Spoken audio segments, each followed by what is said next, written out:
Alberta's energy sector is not just the historic backbone of our economy, but a key part of our country's future. We didn't ask for the opportunity to go further into debt as a means of addressing this problem. What we asked for was for them to remove the handcuffs. The message sent back to Ottawa loud and clear: we don't need handouts, we just want to get back to work. That message, those messages, came after the federal government offered up $1.6 billion in aid for the oil and gas sector earlier this week. But that money doesn't really deal with the long-term problem, and Albertans still seem frustrated. So was this the right response from Ottawa? And are these ongoing tensions sort of pulling at the fabric of Canadian unity? The At Issue Gang is here to tackle all of that.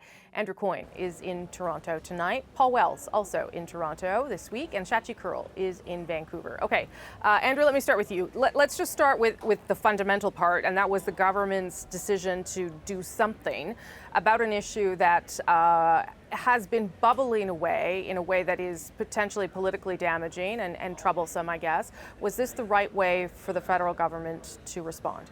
No, it was tone deaf to begin with. I don't think a lot of people in Alberta were actually looking for this, as some of them have let the government know loud and clear. If anything, perhaps it was meant to play well in other parts of the country to show that the government was responding to Alberta. But this, as many people have said, this does not begin to address the issues. A lot of the money isn't even for the oil and gas sector. It's for getting out of the oil and gas sector, which just feeds the reality or the perception that the federal Liberals don't want the oil and gas sector to exist. So no, I don't think this either solves the problem in substantive terms, and it certainly don't think helps them politically. It must help people, though, in the short term, though, Paul. I mean, Albertans who want something, there might be something to tap into there in terms of employment insurance or training money or something. Yeah, but the bulk of it is for capital investments. It essentially will help industry get even more over the long term. It will help the oil industry get even more oil that it can't sell out of the ground. It's like you're at a restaurant and you really need to use the bathroom and your waiter says, let me bring you another dish. That's not the question. And that explains some of the frustration. You can actually just go, though, and then the dish will be there when you get back. But okay, fine. Shachi, how do you think that response? I mean, they had to do something. They couldn't just sit there and say, you know, we're hoping to build a pipeline once we finish this thing. They had to take some sort of action. So how do you think it went over?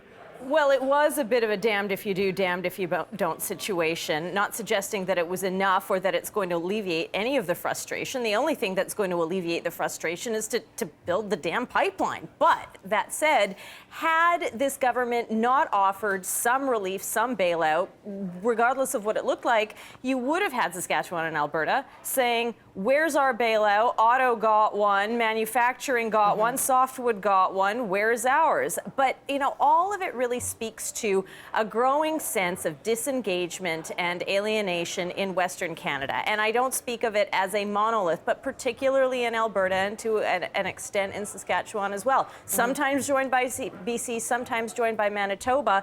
It was largely papered over during the Harper years, but it's on full display now, and it is absolutely taking a toll on the fortunes of the Trudeau government. And, you know, for the first time, we're seeing Andrew Scheer in a situation where Canadians are looking at him as best prime minister material. They have to be worried about that going into next year. I'm not sure that there really would be much demand or much call for bailouts. What everyone in Alberta has been saying is we want a pipeline of some kind. Now, the timing of this is particularly tone deaf, it seems to me, at the same time as Trudeau gave that interview where he said, well, we're not going to proceed with Energy East effectively because Quebec won't let us. Now, there may be good reasons not to proceed with Energy East. Maybe it's just fundamentally uneconomic. But to frame it as we're not going to do it because there's no constituency for it in Quebec, when they were prepared to push things through in BC over a lot of opposition in BC. It just feeds this, again, reality or perception that they are much more focused on what happens in Quebec than they are in the West. When people start talking about why is there a tanker ban on the West Coast, but there's no tanker ban on the East Coast, these things resonate with people. Okay, so let's dig into sort of what Shachi brought up there, and that is what seems to be divisions in the country over this issue, and some of them are being exacerbated probably on purpose. So I'll play this little montage of the Quebec, Alberta Premier and the Prime Minister, who was asked really directly about that this week in his year-end press conference. Here's what that sounded like. Not only is our product not dirty, but that it actually funds the schools, the hospitals, the roads, and potentially even some of the hydroelectricity infrastructure in Quebec. There's no social acceptability for oil in Quebec. I can tell you, there are not many Canadians out there who wish ill on other Canadians, regardless of which part of the country they're from, whether it's Albertans or Quebecers or anyone in any part of the country. I mean, that sounds very nice. I think that's probably true. But I don't know that it deals with the political reality of anything, Paul. And I'm not sure that it addresses the fact that you have a Quebec premier making these inflammatory comments at a time when there is a crisis in Alberta and they do feel sort of left behind. So what do you make of, I guess, how it's playing out between the provinces, but also the Prime Minister's response? Yeah, I mean, if it's any consolation to people outside Quebec, just about everyone in Quebec was quick to tell François Legault that that was a dopey thing to say. That the social acceptability of oil in Quebec extends so far as everyone in Quebec drives around. The Quebec Pension Fund invests in the oil sands when that's a good investment. And I think François Legault will be a little more careful next time.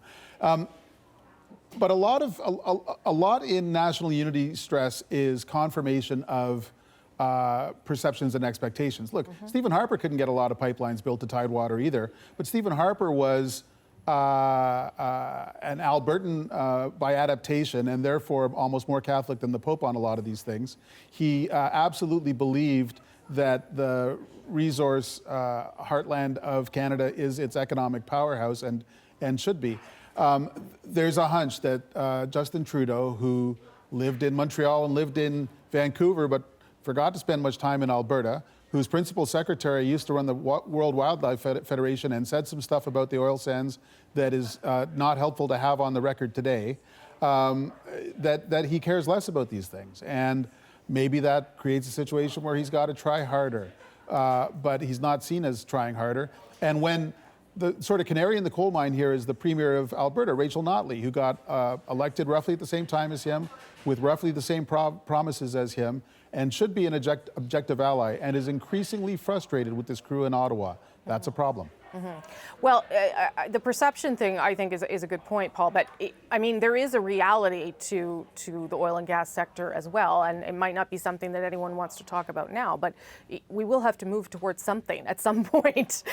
So, Shachi, how does a prime minister deal with that in a space where, as Paul points out, there is this tension between places, and he doesn't seem to be perceived as, I don't know, being on the right side or being on all sides if possible? It's almost impossible to be on all sides. And to your point that there is definitely political calculus behind what François Legault is saying and behind what Rachel Notley is saying. First of all, Rachel Notley is facing an election in her own province next spring. She's in tight. She absolutely has to swing for the fences on behalf of her province, and her province would want her to do that. Albertans want her to do that. Whether she'll be thanked for her troubles is another story. For Legault, whether or not the analysts or the headline writers told him he was being a dope, he's at 59% approval in his province. This is protein on the plate for Quebecers, and they're eating it up. For Justin Trudeau, he's got to find a way to, again, this comes back to demonstrating that he can get big projects built and he can get this pipeline built. And it's not about an Alberta versus Quebec construct. This will have an impact on how people see him across the country. If he's seen as no good at dealing with the provinces or handling the premiers or being able to accomplish a major project, it's going to be problematic for him. And when you look at where population growth is in this country, it is happening in Western Canada. This is a much bigger vote base and a much more influential vote base than it was at the time of his father or in the 90s under the time of Chrétien. They can't just assume that they can write off the West and still win in 2019. Well, that's sort of what it's about, though, Andrew, isn't it? It's not really even about the pipeline or not. I mean, it is, but it's also about how Trudeau manages the situation and whether there is problems with unity and how he deals with that. Yeah, and whether you show respect, that's part of it in any question of politics, is do people feel like you understand their problems and respect them?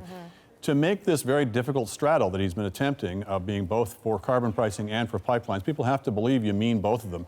And certainly on the pipeline energy side, I guess I'll put it this way. Stephen Harper was more convincing as an environmentalist than Justin Trudeau is as an oil and gas booster. People have come to the conclusion he just really doesn't fundamentally mean it. Where it really gets toxic for him is, however, is that I think increasingly people aren't sure whether he means it on the environmental side either, that we are so far short of our targets which they basically borrowed from the Harper government, and that people look at the carbon pricing initiative that they've done and they say, well, it's irritating, it's in your face, and it's still not actually going to achieve what it claims to set out. And so you wind up in a situation where nobody's really trusting you. And I think that's reflected in some of the numbers that he's posting these days. Okay, so I only have about a minute left, but Paul, how damaging is that then, what Andrew's laid out there? Well, I haven't heard a lot of people lauding the Prime Minister's credibility on big issues lately. I mean, when he comes out at one of these news conferences and sort of lays on the honeyed tones, I hear from more and more people, including people who are normally Liberal sympathizers, people across the country, the word I hear is platitudes. As a real bad thing when people hear you talking and you sound like the trombone in a Charlie Brown cartoon. Wah, wah, wah. That's not really an encouraging tone for a Prime Minister to take. You're only saying that because I sent out a GIF about Charlie Brown's Christmas earlier today. Chachi, you get the last 30 seconds. What can he do then to signal that he is listening, that he is, that he's not doing the Charlie Brown voice, that he cares? The only path forward for him again, and to the extent that this is in his control, people would argue about that. Get the pipeline finished. It will take down the temperature on carbon pricing at the same time, and it will do a lot for his political fortunes going into this next election at a time where we're starting to see centrist Liberal voters drift to the Conservatives. Let's see if they can lock in and convert those voters, and drift to the don't know column. There's a lot of drift going on, a lot of dissipation of that vote. He's got to find a way to coalesce it and bring it back. Okay, interesting conversation, everybody. Thank you. I appreciate it. Before we go, be sure to subscribe to At Issue the podcast for extra content. You'll be able to hear all that again. That's super smart talk again. But we're also talking about, again, how Canada is handling its ongoing dispute with China, because that's the issue that won't die either. Look for it on iTunes, any major podcast app, our website, cbcnews.ca/thenational.